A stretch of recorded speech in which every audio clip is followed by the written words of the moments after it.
Yo, it's Big Ant, man. We back. Another edition of Urban Politicians TV. Had to come tap in one time with Bigg Cuz, man. Producer, going crazy with it.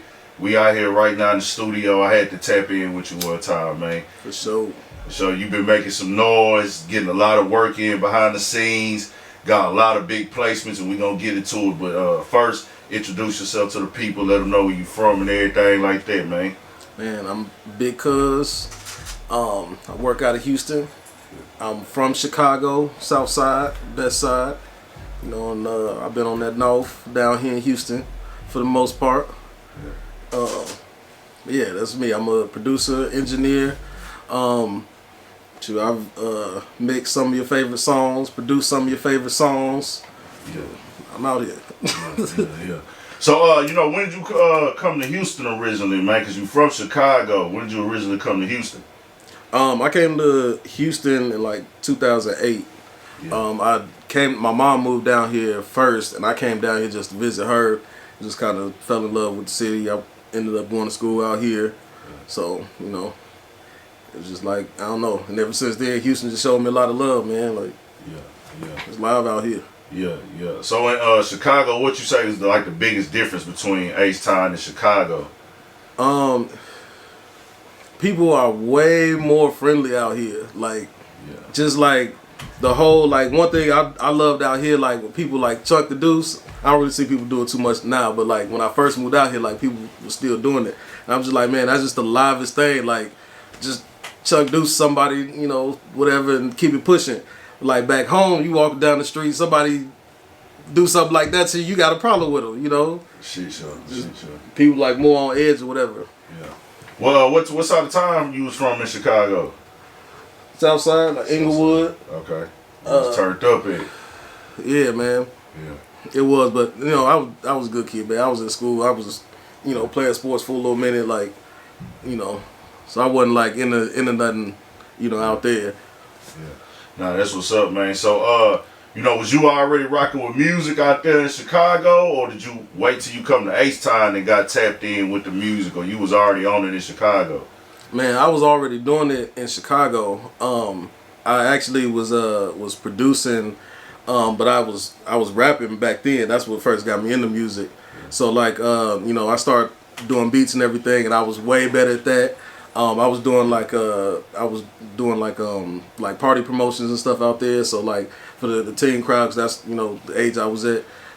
We was doing parties and stuff out there, and that was jumping. So when I came down here, I just kept the same thing pushing. Just finding new crowds, figure the city out and go for what I know. Yeah, for sure. Nah, it's crazy because it's it's kind of two different music scenes from Chicago and H-Town. We got more of a laid back style, you know what I'm saying, as far as the whole environment and everything. So was it kind of hard for you to adapt to that style? It makes, because I know a Chicago nigga trying to get a beat, that bitch gonna be night and day. Well, not now. It's more niggas the same. Yeah, niggas might get on the same type of shit, but when you first came, it's nigga, these niggas in Houston is not trying to listen to the shit that niggas up there hearing as far as producing. We'll listen to the music, but we ain't trying to rap on them type of beats. You know what I'm saying? So exactly. was that shit hard for you at first? For sure, man. When I first moved down here, man, I didn't know how to use an 808 for real. Not how they use them down here. It was next level. Back home, at the time, we was on still on the Kanye vibe, so soul beats and shit. Yeah, exactly. Yeah. So when we bring out an 808, it's just boom, boom. It ain't doing nothing crazy. You come down here, man, they playing them. It's like an instrument. So it's I had to completely relearn that. Yeah. So that was the biggest thing. And then the beats are a little slower down here, and not just in Houston, but in the South in general. The BPMs are a little slower. Yeah. It was a transition, having to make that switch. Yeah. And it definitely took a minute, on the production, because I was still you know what you know, and I was just kind of stubborn, Yeah.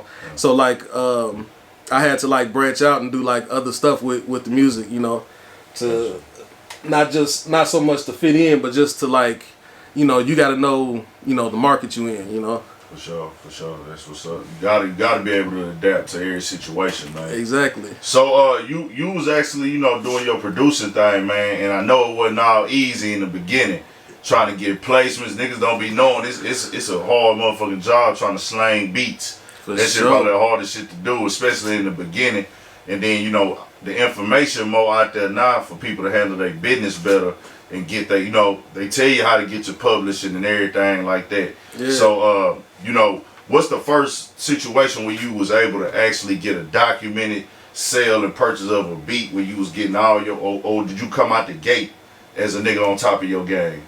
Or you had to learn from that some shit? Well, so a lot of my early production was with like not like my artists or like my homies or whatever. So it wasn't nothing to like, you know, off the rip. We was like doing it the right way, you know, because it was just like, man, we out here and most of the times I'm not charging nothing. So it's like, you know, yeah, let me, you know, get in on that. So, but like these were like, you know, like my first time like out the gate on like some paperwork and everything was probably like with Fastlane. That was something I did for free just because that was the homie. Like we was, you know, working together. So, you know, but that was like my first like I would say big artist that like I ever got like a real placement with. Yeah. And that was just like being in the mud with somebody like before the hits or any of that, you know. So what's some of the songs you produced for Fastlane? Man, the only one that I think anybody would know is one called All About the Money, I think it was. But it was on one of his earlier mixtapes. Okay. But it's out there, it's on iTunes and everything. Yeah. You know, the Fastlane got them bangers in the streets, man. We talking about H-Time hits down south Texas and Louisiana and shit like that in the region. He got hits in his region for shit show. For sure. That's a good artist to have to be on the catalog with for sure, man. Hey man, when Dog Ass was at his peak, man, the North Side was different, man. For shit show. For shit show. The whole city was different, really though, when they did their challenge, man. But especially like like when Northside was like, man, this our people, man, and he the hardest in the city. We can stand on that, man. Like it was different out here, man. Yeah. Like Houston, that's one thing. Like when you pop out of Houston, man, Houston gonna love you, man.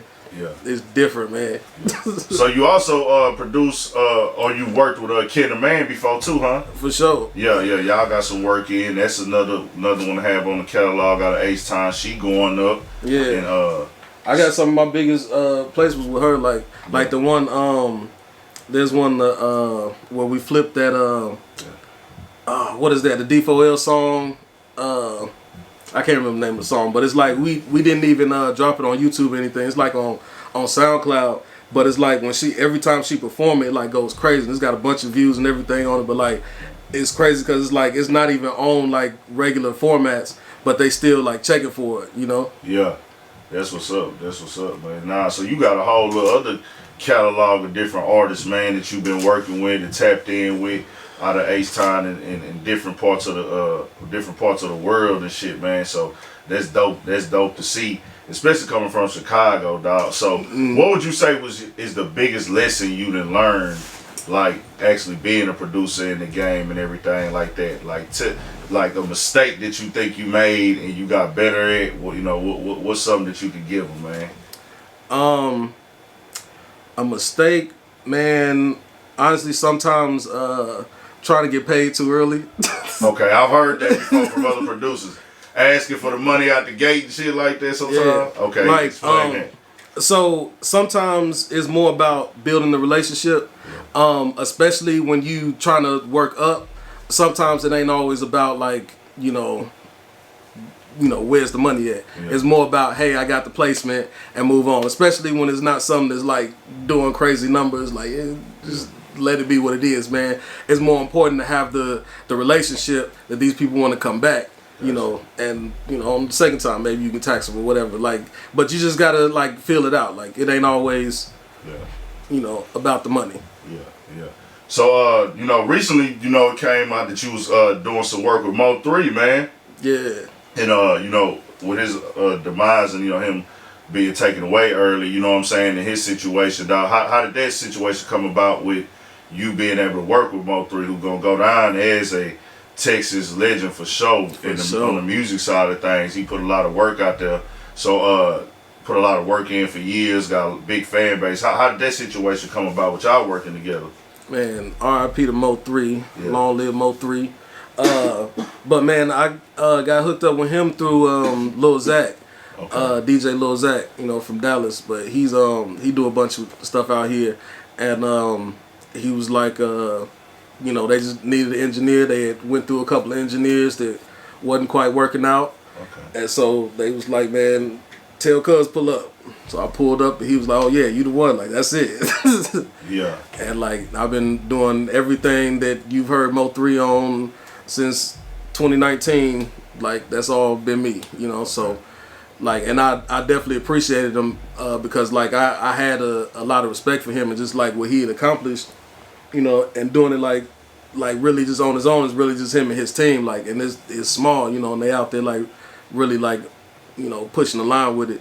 Yeah. So yeah, like I just linked up with him through Zach, man, and you know we got in the lab and that was it.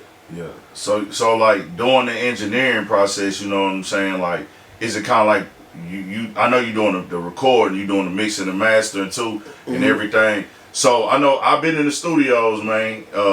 What is it like being in the studio recording with him? Is he one of the ones that be like, man, hurry up, man, bring it back, or he be like chill about? Cause I done been in there with some niggas, man, and you know, Mo3 got a lot of passion when he make music. You know what I'm saying? On the music side, you know, I never seen him in person, met him in person, but when he create, I can see like he got a different type of energy. So we be hyped up in the studio recording, like turned up, like yeah, nigga, wait, hell, bring that bitch back, nigga, hurry up, come on now, like. Man, or he be cool, chilling that motherfucker. He be super turned up, man. Okay. Like, when especially when it's something that's hard, like when it's one of them ones, man, he be lit. He gonna run through the whole studio, man. He gonna call people up, hey, listen to this, like the whole nine, man. Like he be turned up. Yeah. You know. Yeah. It's crazy. But like his whole energy in the studio, like he lets me do me. Like I can do all my little tricks and all that. Like he love all of that, man. And like and really like gives me the space to like be creative with it and bring like, you know, my part to the table. So like that's all like just adds to it. Cause every time I drop something in, I put a drop in there. Like he gonna go crazy. Like oh man, like you know, like it's crazy, man. Like he brought a lot of energy to the studio for sure. For sure.